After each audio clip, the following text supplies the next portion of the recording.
करते थे, उसके आगे कैनन्स, तोपें, बच्चे जिन्हें कैनन्स कहते हैं, तोपें, इधर रावण की सेना हुआ करती थी। जी बिल्कुल, और तोपों की सलामी दी जाती नहीं, थी। सलामी नहीं, युद्ध होता था। यहाँ पर तोपें उधर मुंह करके होती अच्छा, थी। तोपें कितनी हुआ करती यहाँ थी? से आप सामने देख रहे होंगे, जी। आधा किलोमीटर पर किशोरपुरा दरवाजा है। यहाँ पर सिर्फ और सिर्फ झाड़ियां थी, जंगल था। कोटा हमारा केवल परकोटे के भीतर था, न दादाबाड़ी था, न सीएडी था, कुछ भी नहीं था, केवल जंगल था। इसे रावण जी का चौक कहा करते थे। यहाँ की तोपें रावण का प्रतिनिधित्व करती थी। आधे लोग बाबाजी राज को भेंट दी गई है। बाबाजी राज को भेंट देना यानी अपने रेवंत शांति हवन, वो हवन होता है कि जब ब्राह्मण का वध किया जाता है, क्योंकि रावण ब्राह्मण ही नहीं बल्कि प्रकांड पंडित था और राम भगवान थे क्षत्रिय सूर्यवंशी। तो जब प्रभु राम ने रावण का वध किया तो रेवंत शांति हवन उन्होंने किया था। तो आज भी प्रतीक के रूप में वो हवन किया जाता है, जो आज भी किया गया। शस्त्रों की पूजा आज भी की गई। हर क्षत्रिय का धर्म होता है कि अपने शस्त्रों को वो और ज़्यादा शक्तिमान बनाए। सब कुछ आज उसी तरह से किया गया है। वही दरी खाना आज दोपहर में लगा। कोटा के गणमान्य महानुभाव उस दरी खाने में शामिल होते हैं और उसी के बाद लाव लश्कर के साथ वो महाराज की सवारी निकलती है, भगवान प्रभु की सवारी निकलती है। आज भी वही परंपराएं कर दिया ऐसा बलशाली, जिसकी आवाज ही मेघ के समान यानी बादलों की गर्जना के समान जिसकी आवाज होती थी। और देखिए जिस तरीके से बताया गया था कि आज रिमोट के माध्यम से जो है मेघनाथ, कुंभकर्ण और रावण का दहन किया जाएगा, तो बस देखिए वो रिमोट का जो बटन है वो दब चुका है, प्रेस हो चुका है और पूर्ण तरीके से ये दहन की ओर जलते हुए। और देखिएगा आप सभी ने तैयार कर लिए अपने मोबाइल, इसकी लाइट भी जला लें ताकि सामने से जो दूरदर्शन के हमारे साथी जो डीडी न्यूज़ है और दूसरे दूरदर्शन के चैनल्स हैं उनके द्वारा लगातार कवरेज किया जा रहा है। आपका जो ये रिकॉर्डिंग है, अगर आप लाइट भी जला लेंगे तो पूरी दुनिया में संदेश जाएगा कि लाखों का हुजूम। क्या बात है। और उसके सामने धराशाही।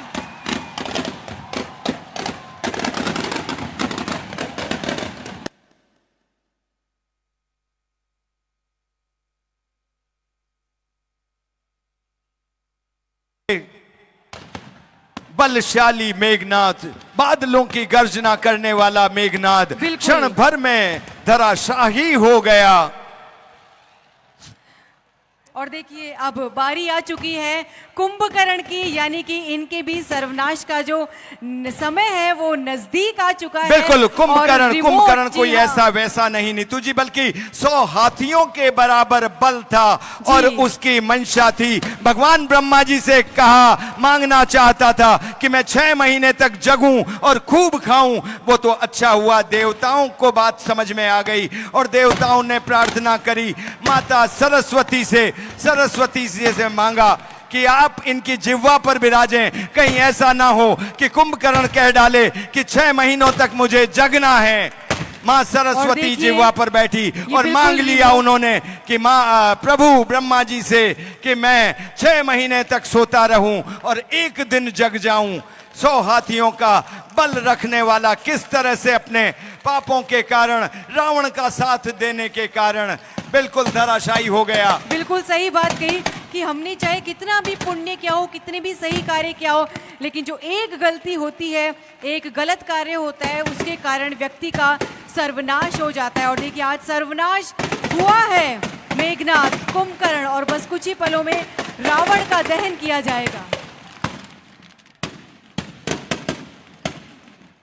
शक्तिशाली कुंभकर्ण, बलशाली कुंभकर्ण, जी हाँ सर्वनाश तय था, क्योंकि कुंभकर्ण और ये 2 तो पुतले हम जलाते हैं, केवल ये 2 ही नहीं बल्कि दुर्मुख, अकंपन, वज्रदंत, धूमकेतु, अतिकाम, ऐसे अनेक योद्धा रावण की सेना में थे जो अकेले ही पूरे विश्व को जीतने का सामर्थ्य रखते थे।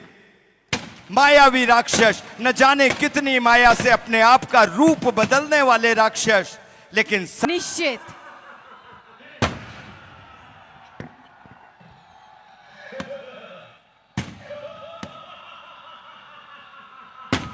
कुनबा खत्म होता जा रहा था, उसके बाद भी रावण का अट्टहास कम नहीं हुआ।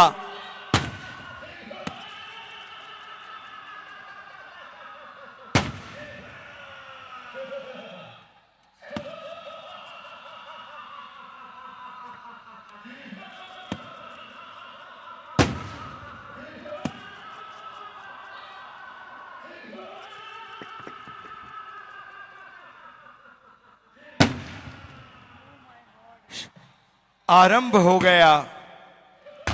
एक एक करके प्रभु ने श्री राम के ऊपर तीर चलाए, 31 बाण मारे, एक नाभि कुंड में, 10 उसके सिरों पर और 20 उसकी भुजाओं पर।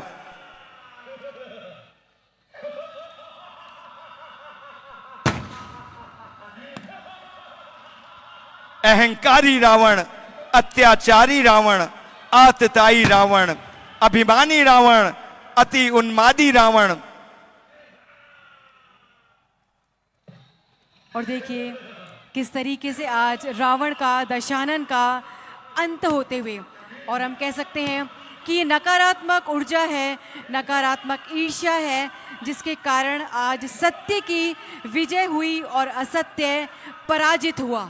रावण जो अपने बाहुबल से देवता, यक्ष, गंधर्व, मनुष्य, किन्नर, नागों की कन्याओं का जबरदस्त उनके साथ विवाह कर लेता था, ऐसा रावण जो कहते हैं कि रण मद मत फिरई जग धावा, प्रतिभट खोजत कतऊ न पावा, रवि शशि पवन वरुण धनुधारी, अग्नि काल जम सब अधिकारी, जिसने वायु को, अग्नि को, रवि को, शशि को, पवन को, सबको अपने वश में कर लिया था, ऐसा रावण, उसका अंत, दंभकारी रावण का अंत।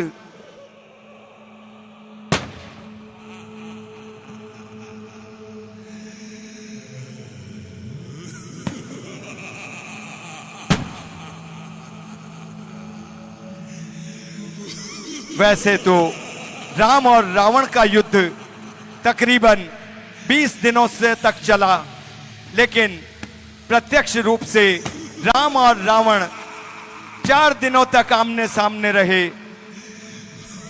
राक्षसपुरी 7 दिनों तक विषाद में रोती रही। ध्वनि वेग से आकाश फटने लगा।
उठी रेणु कवि गयसु छपाई, मरुत थकित वसुधा अकुलाई, पवन निशान घोर इति बाजही, प्रलय समय के घन जनु जा गई। इतनी धूल उड़ी कि सूर्य छिप गया, पवन रुक गया, पृथ्वी अकुला गई। ढोल नगाड़े ऐसे बजे जैसे प्रलय के बादल बज रहे हों।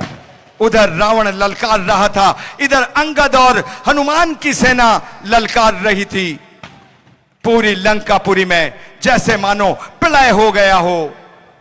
रावण का अंत निश्चित ही था। वैसे तो रावण और का युद्ध 20 दिनों से ऊपर चला, लेकिन राम और रावण 4 दिनों तक आमने सामने रहे। तीसरे दिन शक्ति से प्रहार किया और चौथे दिन देवताओं ने कहा, प्रभु अब अंत करो, अब अंत करो। जी हाँ, और आज के इस रावण दहन के साक्षी बने हैं हमारे कोटावासी, जिन्होंने आज इस पल को अपने मोबाइल के साथ साथ अपने जहन में भी उतारा है, जहन में संजोया है, और वाकई में साक्षी बने हैं हमारे आज के इस कोटा दहन के कार्यक्रम के अंतर्गत पधारे माननीय लोकसभा अध्यक्ष श्री ओम बिरला जी और परम सम्माननीय मुख्यमंत्री महोदय जी। वाकई में हम गदगद हैं आज की हाड़ौती की इस पावन धरा पर। आज असत्य की, कह सकते हैं हम, कि असत्य के ऊपर सत्य की जीत हुई है, बुराई का नाश हुआ है और सत्य वापस से अपनी जीत के रूप में उजागर होकर के आया हमें है। लगता है कि रावण को हमने ज्यादा बलशाली दिखा दिया जी। उसका पुतला भी आज, मुझे लग रहा है उसका पुतला भी आज वही जो रावण की आदत थी। इनका जो घमंड था, नीतू जी मैं आपको बताऊं, जी अपने जैसे ही ये बचपन से बड़े हुए, इनकी जो माता थी केकसी के ये जब से